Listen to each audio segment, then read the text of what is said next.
I've been talking about prayer for a couple weeks, and I'm going to keep going because it's such an important topic.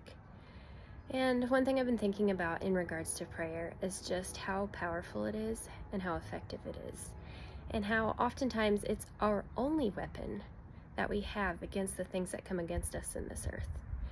And we will try so many things, but really when it comes down to it, if we just stop and if we pray, we will begin to see God move. And it really comes with the surrender of our hearts and understanding that God's the one in control.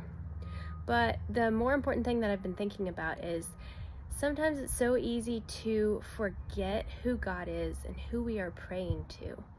And it seems as if we're just speaking to the walls or to the air, or we just don't really think about God and His holiness because we get so used to routine. And it's very important that we slow down, we take a moment and pause and remember who it is that we are addressing when we pray. And if we just do a recap through the Bible, just remember that God is the creator of the universe.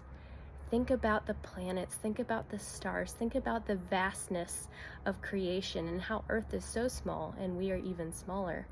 But yet He created us and with such creativity and with such purpose. And then think about how in the Old Testament He sent the plagues into Egypt to rescue the Israelites from bondage. Those were powerful displays of His power.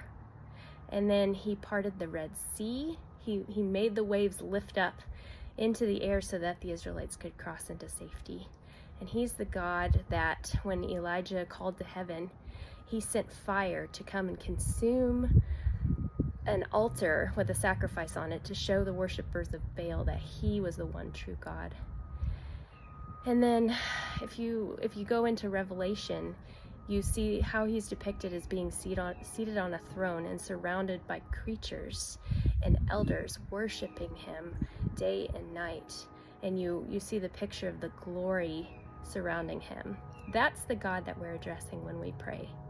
And if we can remember that, I think we'll be able to have this respect and have this holy fear of God because we recognize that He is powerful and He has the ability to answer our prayers. And it's not about us changing God's mind, but it's about Him changing who we are and making our desires become more like into alignment with His will, His purpose, and His plan for us.